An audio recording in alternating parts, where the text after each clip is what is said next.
even greater job loss, even greater loss of income, and even greater loss of confidence. Those are deficits that could turn a crisis into a catastrophe, and I refuse to let that happen. After its Friday passage, in gangster fashion, President Barack Obama took a 4-day vacation and said that there was no rush to sign it.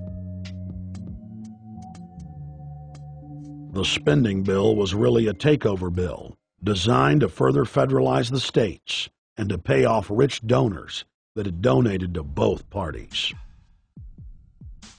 As the world slid deeper into depression, the bankers celebrated the fire sale that they had created. I believe the phrase burdens of the office is overstated. You know, it's kind of like, why me? Oh, the burdens, you know. Why did the financial collapse have to happen on my watch? It's just pathetic, isn't it? Self-pity. And I don't believe a President-elect Obama will be full of self-pity. With their access to unlimited fiat capital, they could now buy up sectors of the world economy not already controlled by them. For over a century, the Anglo-American establishment had worked to bring the world system to this point: artificially engineered global bankruptcy. In an address before the Trilateral Commission in June of 1991, David Rockefeller laid out the elite's ultimate goal. The supranational sovereignty of an intellectual elite and world bankers is surely preferable to the national autodetermination practiced in the last centuries. Now that the bankers were holding the world hostage, they issued their ultimatum. The only solution to restart the global economy would be to set up a planetary government ruled by a new Bank of the World, a Bank of the World owned and controlled by them. Suddenly, hundreds of prominent publications announced the solution: the people's only salvation. Time magazine, in an article titled "The New World Order," said that the new super bank would control the world's currencies and set interest rates, and that the new bank would, quote, knock the heads of bad countries like the United States. At a meeting of central bank heads and finance ministers dubbed Bretton Woods II, the plan for world government was unveiled by the very bankers that had engineered the collapse. Formerly sovereign countries would now pay their taxes directly to the banking cartel. Hundreds of new carbon taxes, controlling every facet of human activity, would only be the beginning. Now all the elite had to do was to sell the public on accepting the final phase of their takeover. And it's Obama's job to sucker the public into standing down so the bankers' agenda can move forward unhindered.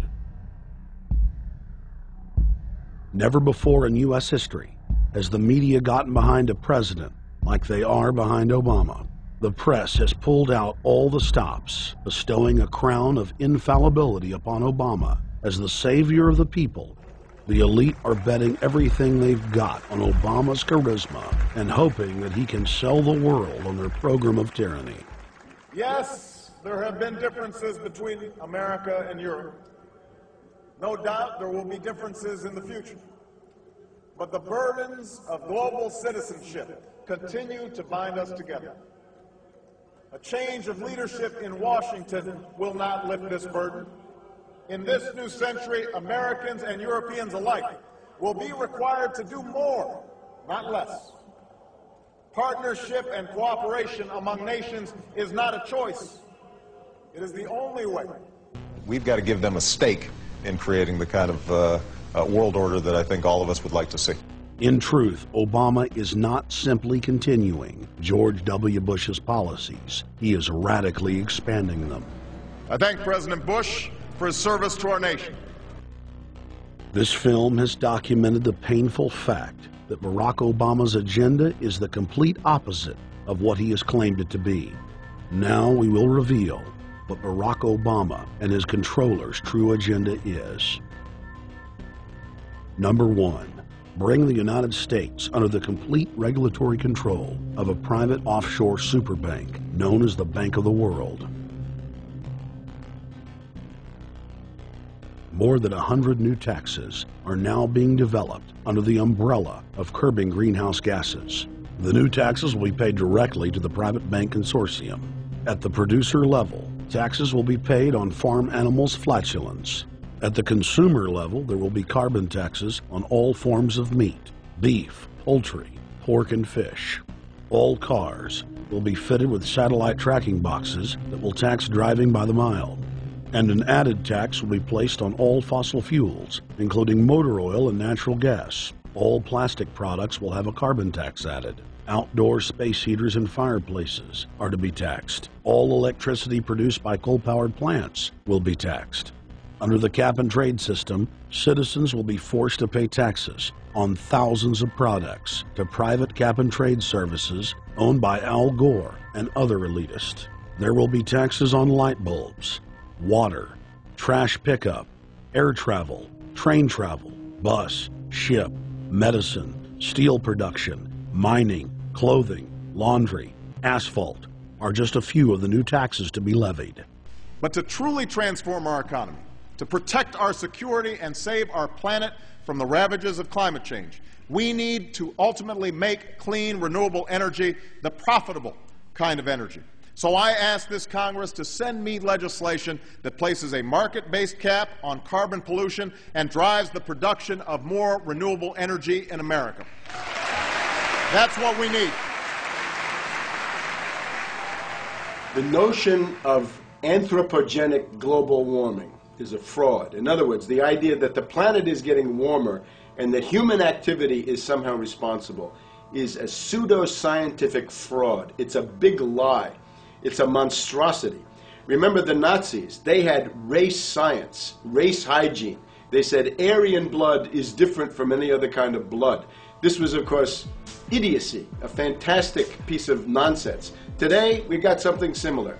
Global warming caused by human activity, and the answer to that is carbon tax plus cap and trade, according to the wishes of Al Gore, Prince Charles, and basically the entire world banking community, the world oligarchy. What they're trying to do with that is to perpetuate the current system where bankers rule the world, financiers rule the world, and the rest of us get the crumbs from the table. But remember, if you try to put on cap and trade and a global warming carbon tax with the idea that you're going to save the polar bears, what you're going to do is destroy human society. You're going to cause genocide on a massive scale. The deaths will be measured in the hundreds of millions and indeed in the billions. Just the idea of global warming means that there'll be no development for Africa, no development for the poorer parts of Southeast Asia, and no world economic recovery of any kind ever in our entire lifetime. So it's important to expose and fight the pseudo-scientific fraud of global warming. One more point about this. You don't need a climatologist to know that this stuff is a fraud. I'm a historian. I can tell you, in the last 1,000 years, we had a period of very warm temperatures called the medieval warm period, where all kinds of grapes and semi-tropical stuff was growing very far into the northern hemisphere. That was about 1100, 1200. It happened to correspond with an all-time maximum of sunspots. Right now, we can say that we're going into another maximum period where there'll be some warming, but we're well within the limits of the medieval warm period.